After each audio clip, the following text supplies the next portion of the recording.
A un rostro linealmente idéntico le bastaban para parecer otro cabellos blancos en lugar de cabellos negros o rubios. Los astres de teatro saben que basta una peluca empolvada para disfrazar suficientemente a cualquiera y volverlo irreconocible. El joven conde de, a quien había visto en el palco de Madame de Cambremer, entonces subteniente, el día en que Madame de Guermantes estaba en la platea de su prima, seguía teniendo sus rasgos tan perfectamente regulares, más incluso porque la rigidez fisiológica de la arteriosclerosis exageraba todavía más la impasible rectitud de la fisonomía del dandy y daba a aquellos rasgos la nitidez intensa, casi gesticulante a fuerza de inmovilidad, que habrían tenido en un estudio de Mantegna o de Miguel Ángel. Su tez, en otro tiempo de un rojo encendido, era ahora de una palidez solemne. Un pelo plateado, algo de barriga, una nobleza de dogo, una fatiga que llegaba hasta las ganas de dormir, todo concurría en ella a dar la impresión nueva y profética de la majestad fatal. Sustituyendo el rectángulo de su barba rubia, el rectángulo idéntico de barba blanca, lo transformaba de modo tan perfecto que, al observar en este subteniente al que yo había conocido 5 galones, mi primer pensamiento fue felicitarlo por no haber ascendido a coronel, sino por sentarle también ir de coronel, disfraz para el que parecía haber tomado prestado el uniforme, la expresión grave y triste del oficial superior que había sido su padre. En otro, la barba blanca había sustituido a la rubia, pero como el rostro seguía siendo vivaz, risueño y joven, le hacía parecer simplemente más colorado y más emprendedor. Aumentaba el brillo de los ojos y daba al mundano que se conservaba joven el aire inspirado de un profeta. La transformación que el pelo blanco y otros elementos más habían operado, sobre todo en las mujeres, me habría sorprendido con menos fuerza si sólo se hubiera tratado de un cambio de color, cosa que puede encantar a los ojos, y no de un cambio de personas, cosa que resulta turbadora para la mente. En efecto, reconocer a alguien, y más todavía después de no haber podido reconocerlo, identificarlo, es pensar bajo una sola denominación dos cosas contradictorias. Es admitir que lo que estaba aquí, el ser que uno recuerda, ya no está, y que lo que está es un ser que no se conoce. Es tener que pensar en un misterio casi tan turbador como el de la muerte, la de que es, por cierto, una especie de prefacio y de heraldo, pues sabía lo que estos cambios querían decir, lo que preludiaban. Por eso impresionaba aquella blancura de los cabellos en las mujeres, unida a tantos otros cambios. Me decían un nombre y yo me quedaba perplejo, pensando que se aplicaba un tiempo a la rubia bailarina de vals que había conocido en el pasado y a la gruesa dama de cabellos blancos que pasaba trabajosamente a mi lado. Con cierto rosado de tez, aquel nombre era quizá la única cosa que había en común entre aquellas dos mujeres, más distintas, la de mi memoria y la de la Matiné Guermantes, que una ingenua y una matrona noble de comedia. Para que la vida hubiese podido llegar a dar a la bailadora de vals aquel cuerpo enorme, para que hubiera podido aminorar como un metrónomo sus torpes movimientos, para que quizá en las mejillas, cierto que más anchas ahora, pero coloradas desde la juventud como única parcela común, hubiera podido sustituir la grácil rubia por aquel viejo mariscal barrigudo, había tenido que realizar más devastaciones y reconstrucciones que para poner una cúpula en el lugar de una aguja. Y cuando pensaba uno que semejante trabajo no se había operado sobre la materia inerte, sino sobre una carne que sólo cambia de manera insensible, el turbador contraste entre la aparición presente y el ser que yo recordaba hacía retroceder a éste a un pasado más que lejano, casi inverosímil. Costaba trabajo reunir los dos aspectos. Pensaba a las dos personas bajo una misma denominación, porque si cuesta creer que un muerto estuvo vivo o que quien estaba vivo está hoy muerto, es casi tan difícil y del mismo género de dificultad, pues el aniquilamiento de la juventud, la destrucción de una persona llena de fuerzas y de ligerezas, ella una primera nada, concebir que la que fue joven es vieja cuando el aspecto de esta vieja, justapuesta al de la joven, Parece hasta tal punto excluirlo que alternativamente es la vieja, luego la joven, después otra vez la vieja, la que os parece, las que os parecen un sueño, y no creeríamos que esto pueda haber sido nunca aquello, que la materia de aquello es ella misma, sin refugiarse en otra parte, gracias a las sabias manipulaciones del tiempo, convertida en esto, que es la misma materia, que no ha abandonado el mismo cuerpo. Si no tuviéramos el indicio del nombre semejante y el testimonio afirmativo de los amigos, al que sólo da una apariencia de verosimilitud la rosa, ceñida antaño entre el oro de las espigas, esparcida ahora bajo la nieve. Como para la nieve, por otra parte, el grado de blancura del pelo parecía en general como un signo de profundidad del tiempo vivido, como esas cumbres montañosas que, incluso apareciéndose a los ojos en la misma línea que otras, revelaban sin embargo el nivel de su altitud por el grado de su nibia blancura. Y sin embargo esto no era exacto para todos, de manera especial en las mujeres.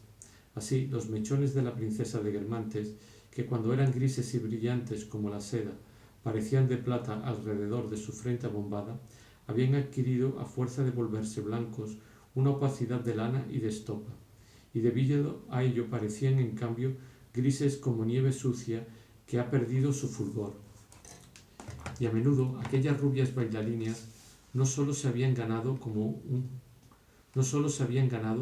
con una peluca de cabellos blancos la amistad de duquesas a las que antes no conocían. Como en otro tiempo no habían hecho más que bailar, el arte las había tocado como la gracia. Y así como en el siglo XVII ilustres damas entraban en religión, vivían en un piso lleno de pinturas cubistas, ya que un pintor cubista solo trabajaba para ellas y ellas solo vivían para él.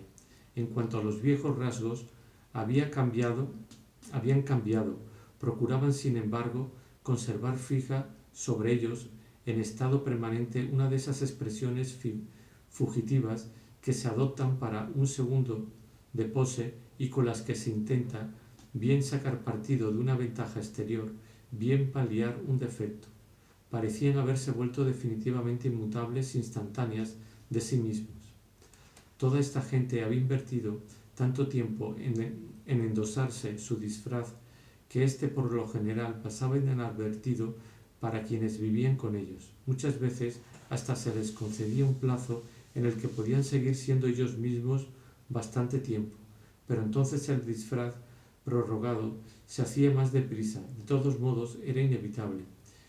Yo no habría encontrado nunca ningún parecido entre Madame X y su madre, a quien solo había conocido anciana, con el aspecto de un pequeño turco todo encogido, y en realidad a Madame X siempre la había conocido encantadora y erguida, y de hecho durante muchísimo tiempo había seguido siéndolo, durante demasiado tiempo, porque como una persona que antes de que llegue la noche no ha de olvidar ponerse su disfraz de turco, se había arreglado con retraso, y por eso se había encogido precipitadamente, casi de golpe, reproduciendo con fidelidad el aspecto de vieja turca que había sido tiempo atrás el de su madre.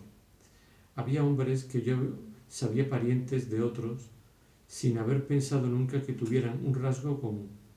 Admirando al viejo ermitaño de cabellos blancos en que se había convertido Legradin, constaté de repente, puedo decir que descubrí con satisfacción de zoólogo, en la parte plana de sus mejillas, la construcción de las de su joven sobrino, Leonor de Cambermer, que no daba sin embargo la impresión de parecérsele nada.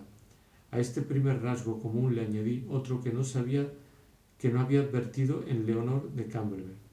Luego otros que eran distintos de los que solía ofrecerme la síntesis de su juventud, de modo que no tardé en tener de él una especie de caricatura más verdadera, más profunda, que si hubiera sido literalmente semejante. Ahora su tío solo me parecía el joven Cambermer que por diversión hubiera tomado las apariencias del viejo, que en realidad sería un día, hasta el punto de que no era solo lo que los jóvenes de otro tiempo habían llegado a ser, sino lo que llegarían a ser los de hoy, lo que me daba con tanta fuerza la sensación del tiempo.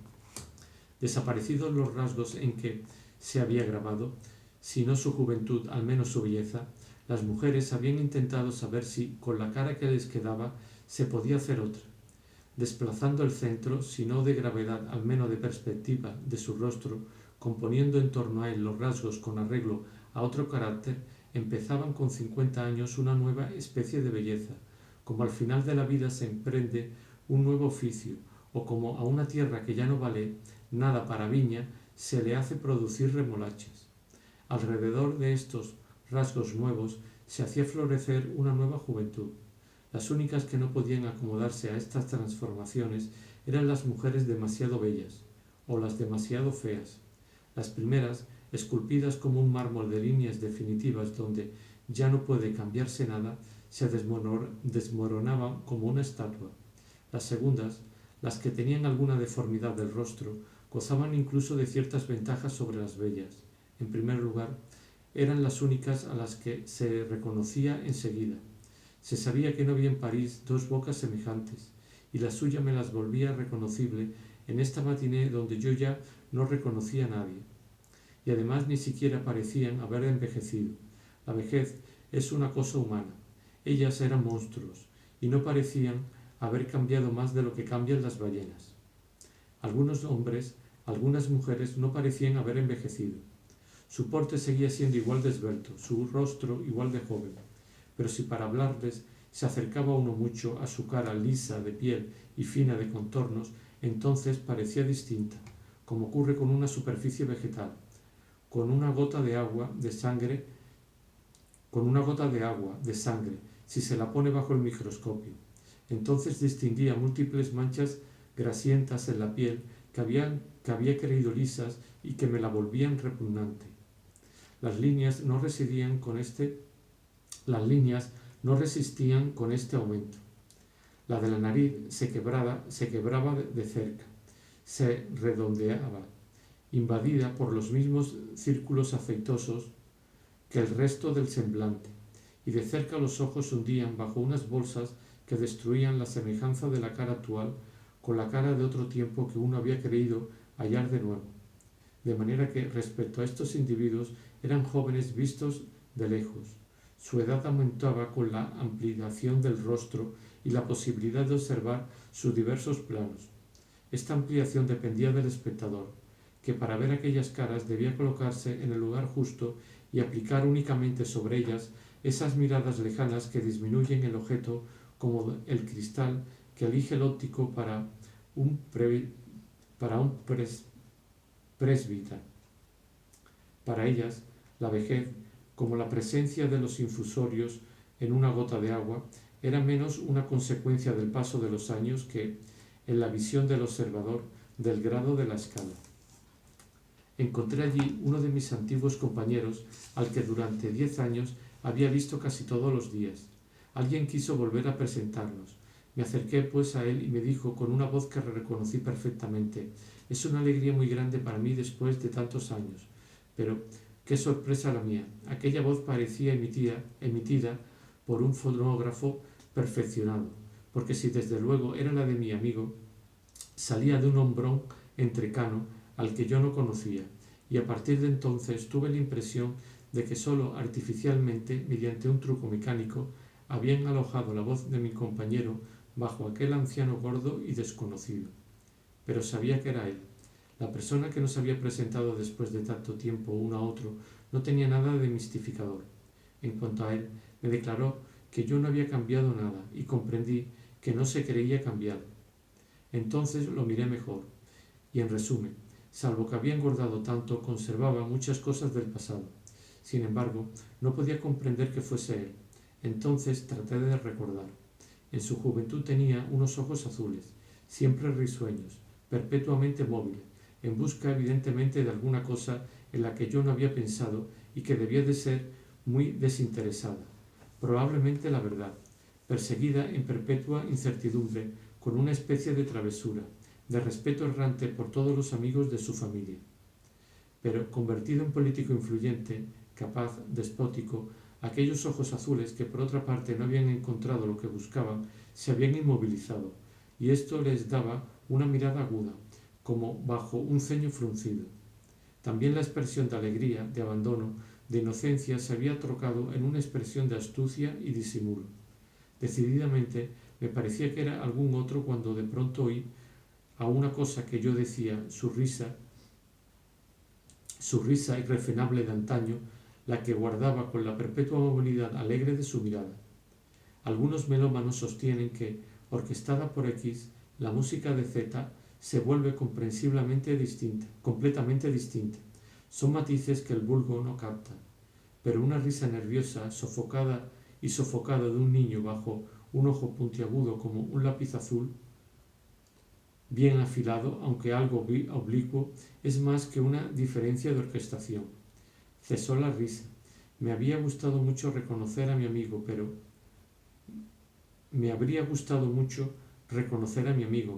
como en la Odisea Ulises abalanzándose sobre su madre muerta, como un espiritista que trata en vano de obtener de una aparición una respuesta que le identifique, como un visitante de una exposición de electricidad incapaz de creer que la voz restituida sin alteración por el fonógrafo sea de hecho emitida espontáneamente por una persona. Dejé de reconocer a mi amigo. Hay que hacer, sin embargo, la siguiente reserva: que las medidas del tiempo mismo pueden, para ciertas personas, ser aceleradas o retardadas. 4 o 5 años antes había encontrado por casualidad en la calle a la vizcondesa de Saint Fiacre, nuera de la amiga de los Guermantes. Sus rasgos esculturales parecían asegurarle una juventud eterna. Además, todavía era joven, pero a pesar de sus sonrisas y sus saludos, no logré reconocerla en una dama de rasgos tan desmenuzados que la línea del rostro no era restituible. Y es que desde hacía 3 años tomaba cocaína y otras drogas. Sus ojos, con profundas ojeras negras, estaban casi extraviados. Su boca tenía un rictus extraño. Se había levantado, me dijeron, para aquella matiné, pues pasaba meses sin dejar el lecho o su cheslón. El tiempo tiene así trenes expresos y especiales que llevan deprisa a una vejez prematura. Pero por la vía paralela circulan trenes de retorno, casi igual de rápidos. Tomé al señor de Courgivox por su hijo, porque parecía más joven. Debía de haber rebasado la cincuentena y parecía más joven que con 30 años. Había encontrado un médico inteligente, suprimido el alcohol y la sal. Había vuelto a la treintena y ese día hasta parecía no haberlos cumplido. Y era que esa misma mañana se había cortado el pelo. Hubo sin embargo uno a quien, incluso después de dicho su nombre, no logré reconocer, y pensé en un homónimo porque no tenía ningún tipo de relación con aquel al que no solo había conocido en el pasado, sino con el que me había visto unos pocos años antes. Y sin embargo era él, solo que encanecido y engordado, pero se había afeitado el bigote y esto había bastado para hacerle perder su personalidad. Cosa curiosa, el fenómeno de la vejez parecía tener en cuenta en sus modalidades ciertos hábitos sociales. Algunos grandes señores, pero que siempre habían ido vestidos con la alpaca más sencilla, con viejos sombreros de paja que pequeños burgueses no habrían querido llevar, habían envejecido igual que los jardineros, que los campesinos en medio de los que habían vivido. Unas manchas pardas habían invadido sus mejillas y su rostro había amarilleado, se habían oscurecido como un libro. Y pensaba también en todos los que no estaban allí, porque no podían, a los que su secretario, tratando de dar la ilusión de su supervivencia, habían exculpado con uno de esos telegramas que de vez en cuando entregaban a la princesa, en aquellos enfermos que, moribundos desde hacía años, ya no se levantaban ni se mueven, y que, incluso en medio de la asiduidad frívola de visitantes atraídos por una curiosidad de turistas o una confianza de peregrinos, se parecen, con los ojos cerrados, el rosario en la mano y retirando a medias su sábana ya mortuoria, a figuras yacentes que la enfermedad ha esculpido hasta el esqueleto en una carne rígida y blanca como el mármol, extendido sobre su tumba. Las mujeres procuraban seguir en contacto con lo que había sido lo más individual de su atractivo, pero a menudo la materia nueva de su rostro ya no se prestaba a ello. Pensando en los periodos que habían debido transcurrir antes de que se realizase semejante revolución geológica de su rostro, daba miedo ver qué erosiones se habían producido a lo largo de la nariz, qué enormes aluviones al borde de las mejillas rodeaban toda la cara con sus masas opacas y refractarias. Desde luego, algunas mujeres todavía eran muy reconocibles. El rostro seguía siendo casi el mismo, y no habían hecho otra cosa que ponerse, como por una armonía adecuada a la estación, unos cabellos grises que eran su adorno de otoño. Pero en otras, y también en algunos hombres, la transformación era tan completa, tan imposible de establecer la identidad, por ejemplo, entre un sucio crápula que recordábamos y el viejo monje que teníamos ante los ojos, que, más incluso que en el arte del actor, era en el de ciertos mimos prodigiosos, cuyo prototipo sigue siendo Fregoli, en lo que hacían pensar aquellas fabulosas transformaciones. La anciana tenía deseos de llorar al comprender que la indefendible y melancólica sonrisa en que había consistido su encanto no conseguía ya irradiar hasta la superficie de aquella máscara de yeso que le había aplicado la vejez. Luego, desanimándose de golpe de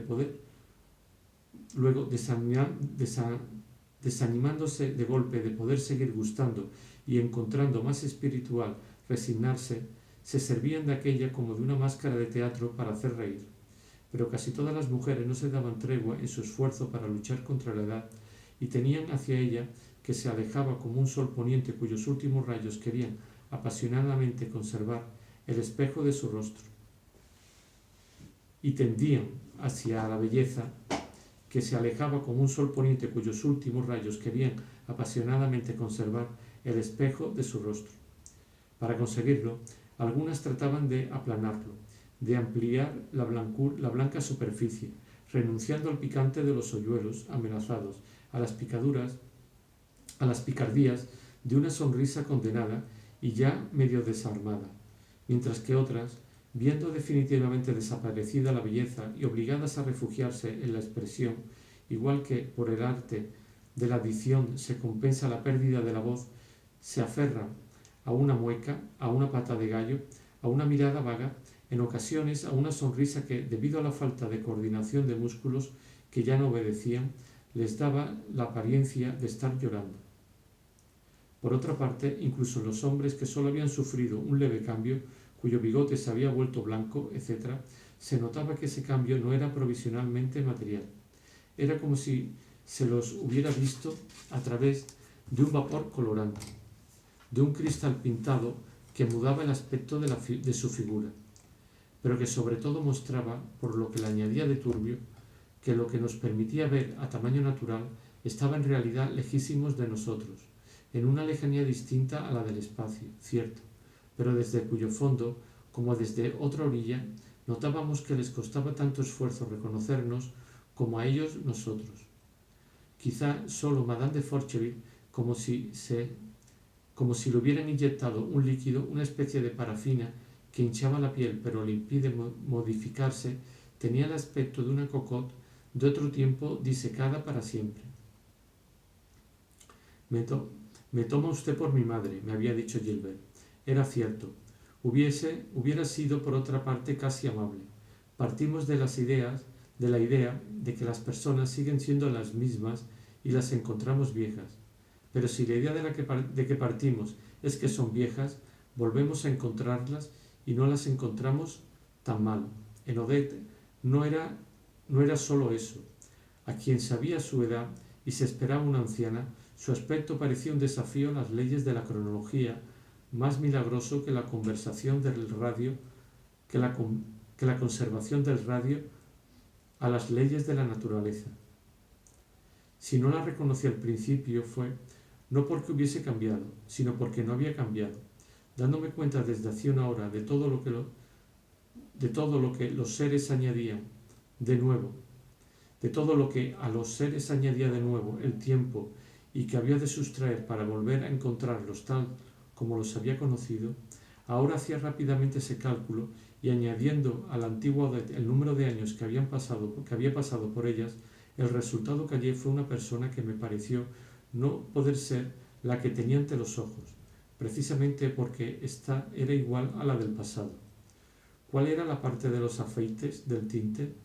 Bajo su pelo dorado y totalmente liso, una especie de moño alborotado de gorda muñeca mecánica sobre una cara asombrada e inmutable también de muñeca, al que se superponía un sombrero de paja también plano de la exposición de 1878, de la que desde luego entonces hubiera sido, y sobre todo si entonces hubiera tenido la edad de hoy, la más fantástica maravilla, parecía que hubiese ido a hacer su número en una revista de fin de año, pero de la exposición de 1878, representada por una mujer todavía joven.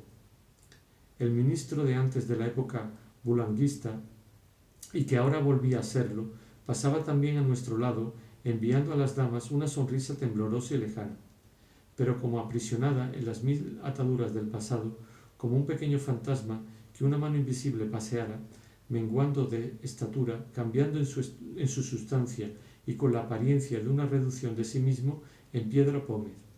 Este antiguo presidente del Consejo, también acogido en el Faubourg Saint-Germain, había sido objeto en el pasado de diligencias criminales, execrado por la alta sociedad y por el pueblo. Pero gracias a la renovación de los individuos que componen una y otro, y en los individuos subsistentes de las pasiones e incluso de los recuerdos, nadie lo sabía ya y gozaba de gran consideración. Por eso, no hay humillación tan grande de la que no debamos resignarnos fácilmente, sabiendo que al cabo de unos años nuestras culpas enterradas no serán más que un invisible polvo sobre el que sonreirá la paz risueña y florida de la naturaleza. Gracias al juego de equilibrio del tiempo, el individuo momentáneamente mancillado se encontrará acogido entre dos capas sociales nuevas que sólo tendrán hacia él deferencia y admiración, y sobre las cuales podrá situarse cómodamente. Pero sólo al tiempo está confiado ese trabajo, y en el momento de sus dificultades nada puede consolarle de que la joven lechera de enfrente haya oído llamarlo Checuar, a la muchedumbre que le mostraba el puño mientras él entraba en el coche celular. La joven lechera que no ve las cosas en el plano del tiempo, que ignora que los hombres incesados por el periódico de la mañana fueron desacreditados en el pasado y que el hombre amenazado en este momento con la cárcel y que, pensando en esa joven lechera, quizá no encuentre las palabras humildes que le ganarían su simpatía. Será un día celebrado por la prensa y buscado por las duquesas. También el tiempo aleja del mismo modo las peleas de familia, y en casa de la princesa de Guermantes se veía una pareja donde marido y mujer tenían por tíos, hoy muertos, a dos hombres que no se habían contentado con abofetearse, sino que uno de ellos, para humillar más al otro, le había enviado por padrinos a su portero y a su mayordomo, considerando que personas de la alta sociedad habrían sido demasiado para él. Mas estas historias dormían en los periódicos de hace 30 años, y ya no las sabía nadie, y por eso el salón de la princesa de Guermantes estaba iluminado, olvidadizo y florido, como un apacible cementerio.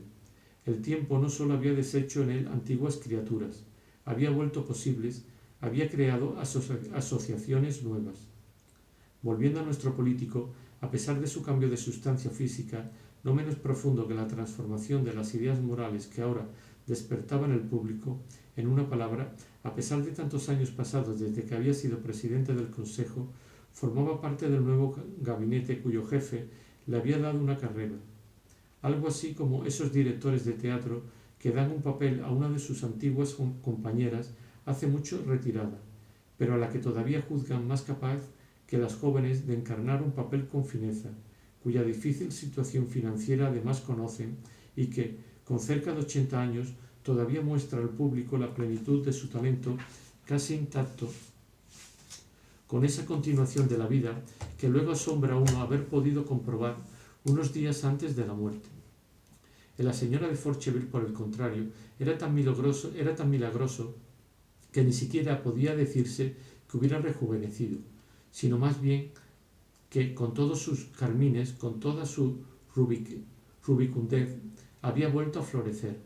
más incluso que la encarnación de la Exposición Universal de 1878, habría sido en una exposición vegetal de hoy la curiosidad y la atracción principal.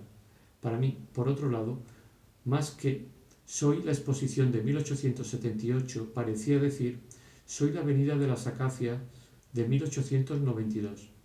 Parecía que hubiera podido estar allí. Además, precisamente porque no había cambiado, apenas parecía vivir. Tenía la apariencia de una rosa esterilizada. La saludé. Ella buscó durante un rato mi nombre en mi cara, como un alumno en la de quien lo examina, una respuesta que hubiese encontrado con mayor facilidad en su propia cabeza. Dije mi nombre y acto seguido, como si gracias a ese nombre mágico hubiera perdido la apariencia de arbusto o de canguro que sin duda la edad me había dado, me reconoció y se puso a hablarme con aquella voz tan particular que a los que la habían aplaudido en los pequeños teatros tanto maravillaba. Cuando estaban invitados a almorzar fuera con ella, encontrar en cada una de sus palabras durante toda la charla tanto como quisiera. Aquella voz seguía siendo la misma, inútilmente cálida, seductora, con una pizca de acento inglés, y sin embargo, así como sus ojos parecían mirarme desde una orilla lejana, su voz era triste, casi suplicante, como la de los muertos de la Odisea. Odette todavía hubiera podido salir a escena. Le hice unos cumplidos sobre su juventud. Me contestó: «Es usted muy gentil, my dear, gracias». Y como difícilmente daba a un sentimiento, ni siquiera al más auténtico, una expresión que no estuviera afectada por la preocupación de lo que ella creía elegante, repitió varias veces: «Muchas gracias, muchas gracias». Pero a mí, que en otro tiempo hiciera trayectos tan largos para divisarla en el Bois, que había escuchado, la primera vez que había estado en su casa, el sonido de su voz caer de su boca como un tesoro, los minutos pasados ahora a su lado me parecían, por la imposibilidad de saber qué decirle, interminables. Y me alejé sin dejar de pensar en las palabras de Gilbert. «Me toma usted por mi madre». No solo eran verdaderas, sino que no tenían hacia la hija nada que no fuese lisonjero. Por otra parte, no solo en esta última habían aparecido rasgos de familia que hasta entonces habían permanecido invisibles en su cara, como esas partes de una simiente replegadas en el interior y de las que no pueden adivinarse la salida que harán un día al exterior. Por ejemplo, en esta o en aquella mujer, una enorme curva materna venía a transformar hacia la cincuentena una nariz hasta entonces recta y pura. En otra, la hija del banquero, la tez, de una lozanía de jardinera, se enrojecía, se volvía cobriza y adquiría algo así como el reflejo dorado que tanto había apreciado el padre. Algunos, incluso, habían acabado pareciéndose a su barrio.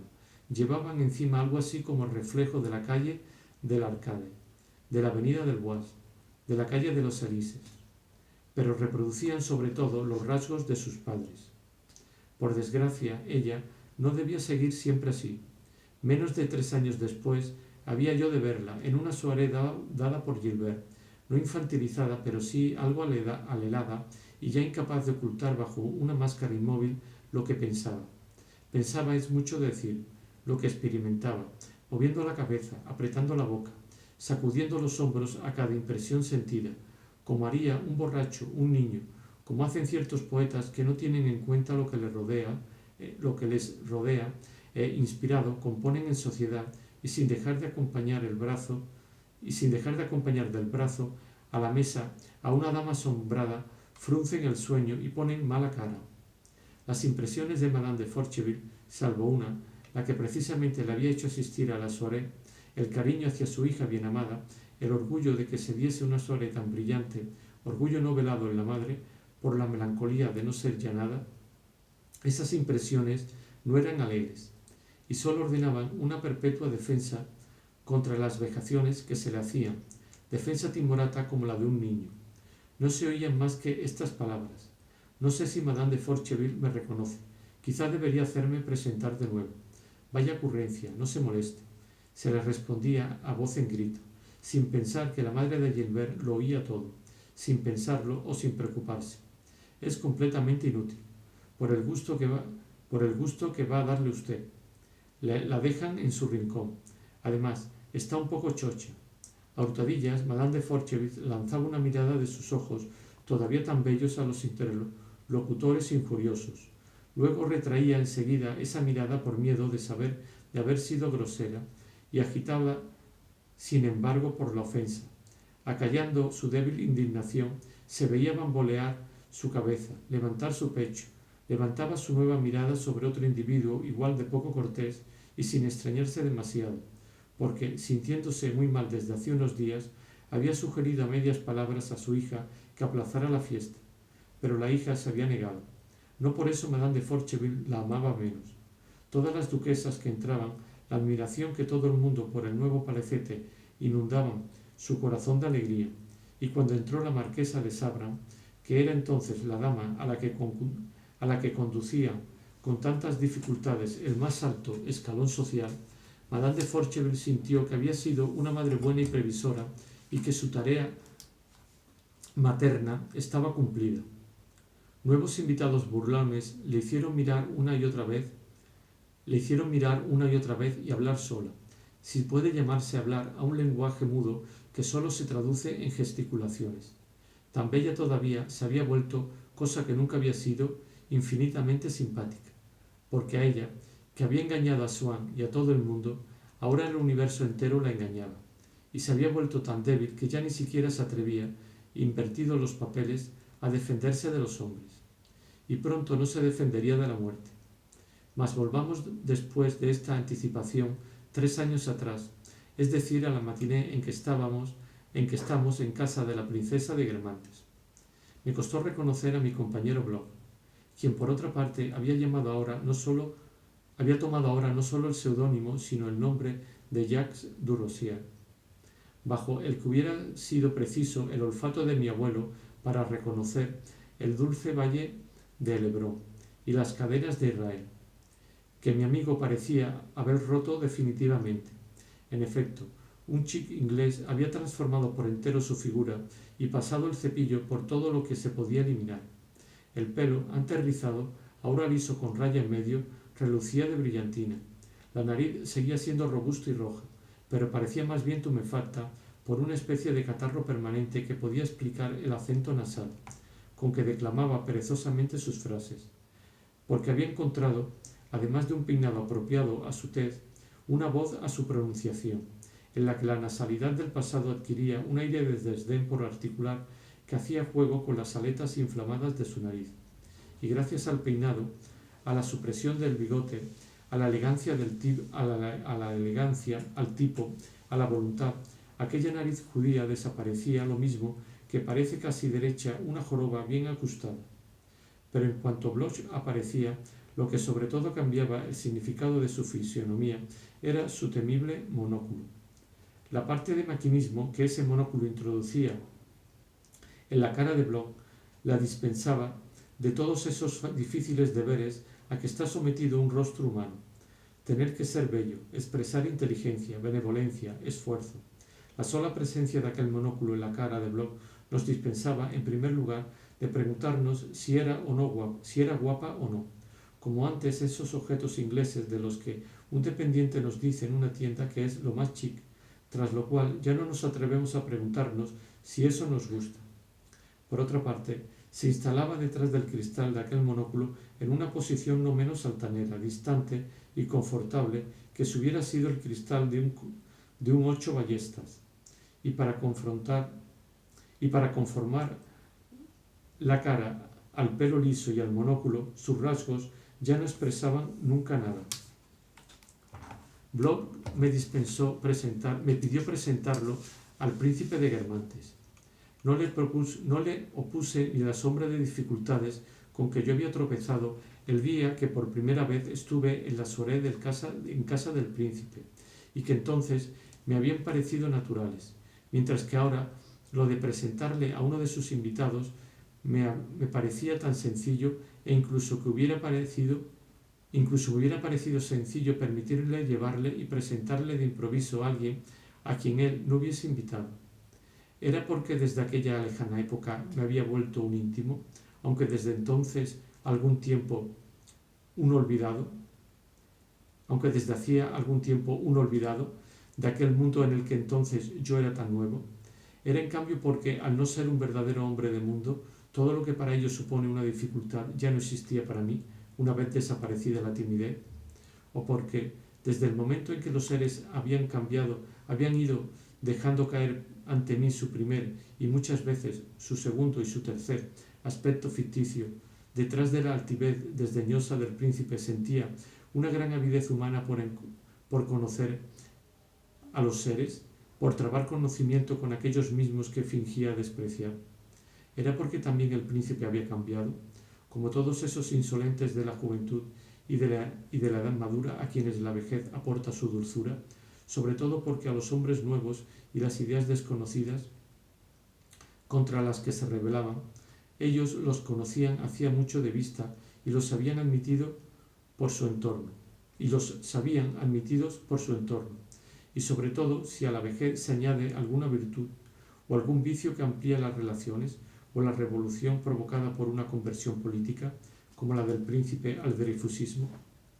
Bloch me interrogaba, como yo mismo hacía en el pasado al entrar en sociedad, como aún solía hacer, sobre las personas que allí había conocido entonces y que estaban tan lejos, tan aparte de todo como aquella gente de Combray, a la que a menudo me había ocurrido querer situar exactamente. Pero Combray tenía para mí una forma tan aparte, tan imposible de confundir con el resto, que resultaba un rompecabezas que nunca conseguía meter en el mapa de Francia. Entonces, ¿el príncipe de Guermantes no puede darme alguna idea ni de Swann ni de Messier de Charlus?, me preguntaba Bloch, cuya manera de hablar había imitado yo durante mucho tiempo y que ahora imitaba a menudo la mía. Ninguna. Pero ¿en qué consistía la diferencia? Habría sido necesario que hablase usted con ellos, pero es imposible. Swann está muerto y Messier de Charlus no se encuentra mucho mejor. Pero esas diferencias eran enormes.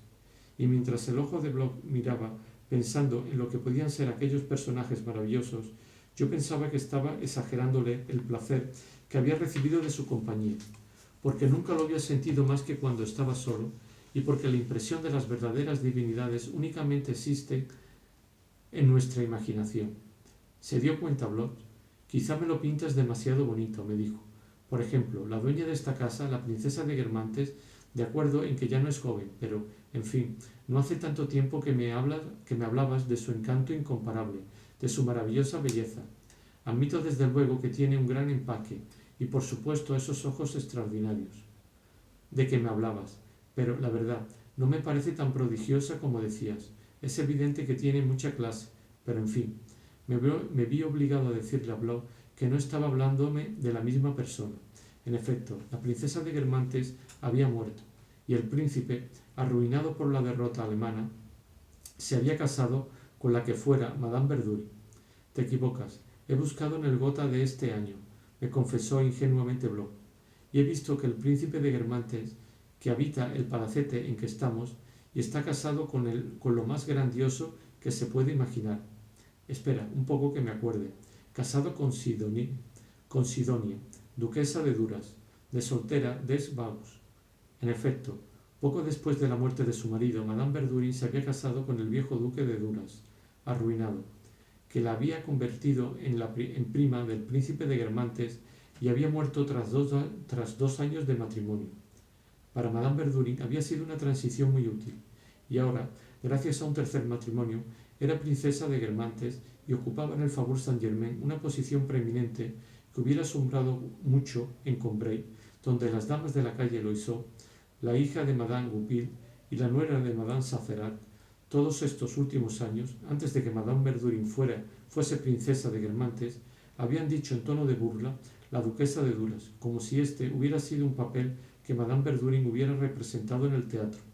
E incluso, como el principio de castas exigía que Madame Verdurin muriera llamándose Madame Verdurin, este título, que nadie imaginaba que le confiriese ningún nuevo poder mundano, producía más bien mal efecto. Dar que hablar, esa expresión que en todos los ambientes se aplica a una mujer que tiene un ambiente, podía aplicarse en el Faubourg Saint-Germain a las que publican libros, en la burguesía de Combray a las que hacen matrimonios en un sentido o en otro desproporcionados. Cuando se hubo casado con el príncipe de Guermantes, se debió decir que se trataba de un falso Guermantes, de un estafador. Para mí, en esa identidad de título, de nombre, por la que aún había una princesa de Guermantes, aunque sin ninguna relación con la que tanto me había fascinado y que no existía y que no era como una muerta y que era como una muerte indefensa a la que se lo hubieran robado, había algo tan doloroso como en ver los objetos que habían pertenecido a la princesa Hedwig, como su castillo, como todo lo que había sido suyo y de lo que otra gozaba. La sucesión al nombre es triste, como todas las sucesiones, como todas las usurpaciones de propiedad, y siempre, sin interrupción, vendría una especie de oleada de nuevas princesas de Guermantes, o mejor, milenaria, reemplazada de época en época en su empleo por una mujer distinta, una sola princesa de Guermantes, ignorante de la muerte, indiferente a todo lo que cambia y hiere nuestros corazones, y el nombre volvería a cerrar sobre las que zozobran de vez en cuando su palidez inmemorial, siempre inmutable. Cierto que hasta ese cambio exterior en las caras que yo había conocido solo era el símbolo de un cambio interior que se había efectuado día a día. Quizás aquella gente había seguido haciendo las mismas cosas, pero día a día, como la idea que se hacían de sí mismo y de los seres que frecuentaban había sufrido una ligera desviación, al cabo de unos años, bajo los mismos nombres, eran otras las cosas, otras las gentes que amaban, y, habiéndose vuelto otras personas, habría sido asombroso que no hubiesen tenido nuevos rostros. Entre las personas presentes se encontraba un hombre importante que, en un sonado proceso, acababa de dar un testimonio cuyo único valor radicaba en su alta moralidad, ante la que se habían inclinado de manera unánime jueces y abogados, y que había entrañado la condena de 2 personas. Por eso hubo un movimiento de curiosidad cuando entró, y también de deferencia. Era Morel. Tal vez yo era el único en saber que había sido mantenido por Saint-Loup y al mismo tiempo por un amigo de Saint-Loup. Pese a estos recuerdos me saludó encantado, aunque con reserva. Se acordaba de la época en que nos habíamos visto en Balme, y estos recuerdos tenían para él la poesía y la melancolía de la juventud. Pero también había personas que no podía reconocer por la sencilla razón de que no las había conocido, pues en aquel salón, igual que sobre los seres mismos, el tiempo también había ejercido su química sobre la sociedad. Este ambiente, en cuya naturaleza específica, definida por ciertas afinidades que le atraían todos los grandes apellidos principescos de Europa y por la repulsa que alejaba de ella a cualquier elemento no aristocrático, yo había encontrado una especie de refugio material para aquel nombre de Guermantes al que prestaba su última realidad. Este ambiente había sufrido a su vez en su constitución íntima y que yo había creído estable una alteración profunda. La presencia de personas a las que había visto en ambientes totalmente distintos y que a mi parecer nunca debían penetrar en este, me sorprendió menos todavía que la íntima familiaridad con que eran acogidos en él, llamados por su nombre de pila.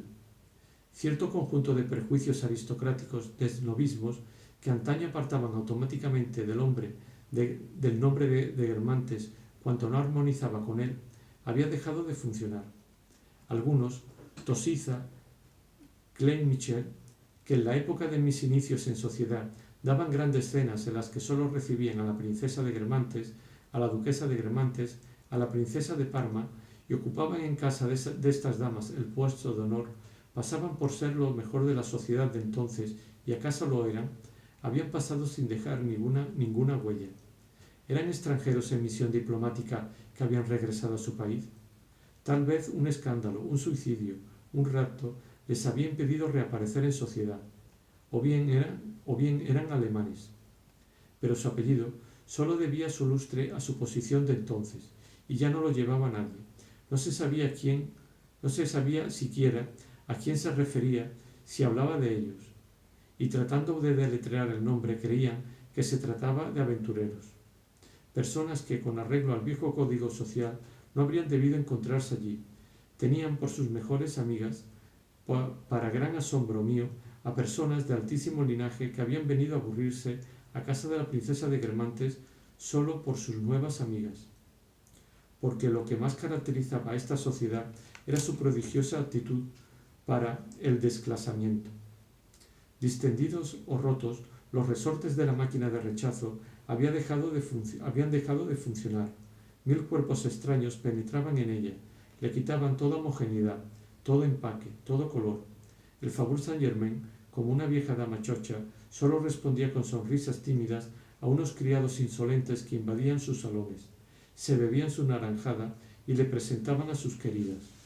Además, la sensación de tiempo transcurrido y de una pequeña parte desaparecida de mi pasado me venía dada con menos viveza por la destrucción de aquel conjunto coherente que había sido el Salón Guermantes que por el aniquilamiento mismo del conocimiento de las 1000 razones, de los 1000 matices por los que tal persona que todavía se encontraba allí se hubiera adaptado ahora con toda naturalidad y estuviera en su sitio, mientras tal otra que se codeaba con ella daba una impresión de novedad, sospechosa.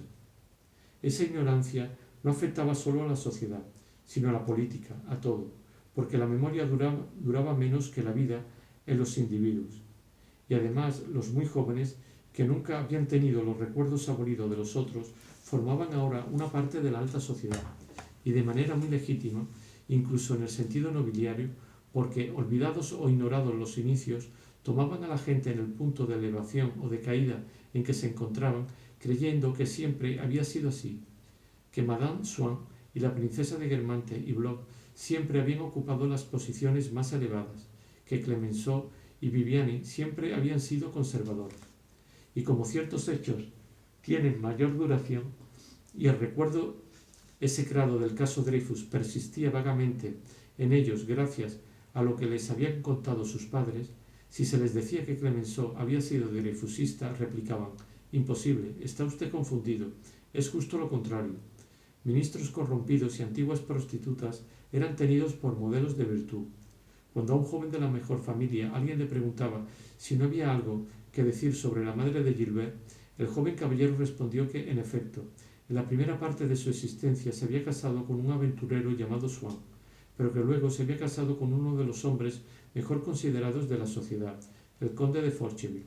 Sin duda, algunas personas de aquel salón, la duquesa de Guermantes, por ejemplo, todavía hubieran sonreído ante semejante aserto, que a mí me parecía monstruoso por negar la elegancia de Swann, cuando yo mismo en el pasado, en Combray, había creído, junto con mi tía abuela, que Swann no podía conocer princesas, y también algunas mujeres que hubieran podido estar allí, pero que ya apenas salían, las duquesas de Montmorency, de Mouchy, de Sagan, que habían sido las antiguas íntimas de Swann y nunca habían visto al tal Forcheville, a quien el gran mundo no había recibido en la época en que todavía ellas lo frecuentaban. Pero es que precisamente la sociedad de entonces, lo mismo que los rostros hoy modificados y los cabellos rubios sustituidos hoy por cabellos blancos, solo existían en la memoria de seres cuyo número disminuía todos los días. Bloch, durante la guerra, había dejado de salir, de frecuentar sus antiguos ambientes de otro tiempo, donde hacía un papel lamentable. No había dejado, en cambio, de publicar aquellas obras suyas cuya absurda sofística yo me esforzaba hoy por destruir, para no verme estorbado por ella, pero sin originalidad, obras sin originalidad, pero que daba a las jóvenes y muchachas, a los jóvenes y a muchachas, a los jóvenes y a muchas mujeres del gran mundo la impresión de una altura intelectual poco común, de una especie de genio, de suerte que, tras una escisión completa entre su vieja mundanidad y la nueva, había hecho en una sociedad reconstruida y para una fase nueva, la honrada y gloriosa de su vida, una aparición de gran hombre. Los jóvenes ignoraban, como es lógico, que estaba dando en esta época sus primeros pasos en el gran mundo, sobre todo porque los pocos hombres que había retenido en la memoria de su trato con Saint-Loup le permitían dar a su prestigio actual una especie de antigüedad indefinida. En cualquier caso, parecía uno de esos hombres de talento que en toda época han florecido en la alta sociedad, y no se pensaba que hubiera vivido nunca en otra parte. Los antiguos atestiguaban que en el gran mundo todo estaba cambiando, que se recibía en él a gentes que nunca habrían sido recibidas en su tiempo. Y esto, como suele decirse, era cierto y no lo era. No era cierto porque no se daban cuenta de la curva del tiempo que les hacía ver a estas gentes nuevas en su punto de llegada, mientras que ellos las recordaban en su punto de partida. Y cuando ellos, los antiguos, habían entrado en sociedad, habían ella gentes llegadas cuya partida recordaban otros. Bastaba una generación para que en ella se produzca el cambio que se ha hecho durante siglos para el apellido burgués de un Colbert vuelto apellido noble. Y por otro lado, podía ser cierto porque si las personas cambian de posición, las ideas y las costumbres más indesarraigables, lo mismo que las fortunas y las alianzas de países y los odios de países, también cambian, y entre ellas incluso las de no recibir más que a gente chica. El esnovismo no solo cambia de forma, sino que podría desaparecer como la guerra misma, y los radicales y los judíos ser admitidos en el jockey. Si la gente de las nuevas generaciones tenían en poco a la duquesa de Guermantes porque conocía actrices, etc., las damas, hoy ancianas de la familia, seguían considerándola un personaje extraordinario, de un lado porque conocían exactamente su linaje, su primicia heráldica, sus intimidades con los que Madame de Forcheville hubiera llamado las royalties, pero también porque desdeñaba tratar a la familia, con la que se aburría, y era sabido que nunca podía contarse con ella. Sus relaciones teatrales y políticas, por otra parte mal conocidas, no hacían sino aumentar su rareza y por tanto su prestigio.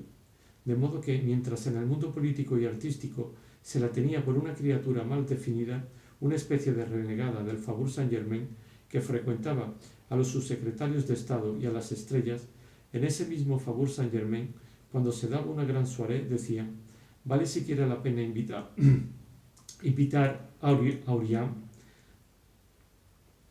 No vendrá. En fin, guardemos las formas. Pero no hay que hacerse ilusiones. Y si hacia las 10:30, en una toilette deslumbrante, dando la impresión con sus ojos, duros para ellas, de despreciar a todas sus primas, Orián entraba deteniéndose en el umbral con una especie de majestuoso desdén, y si se quedaba una hora, para la vieja gran dama que daba la soirée, era una fiesta más grande de lo que fuera en otro tiempo para el director de teatro, que Sara Bernard, después de haber prometido vagamente una participación con la que no se contaba, hubiera llegado y, con una complacencia y una sencillez infinitas, hubiera recitado en lugar del fragmento prometido una veintena más.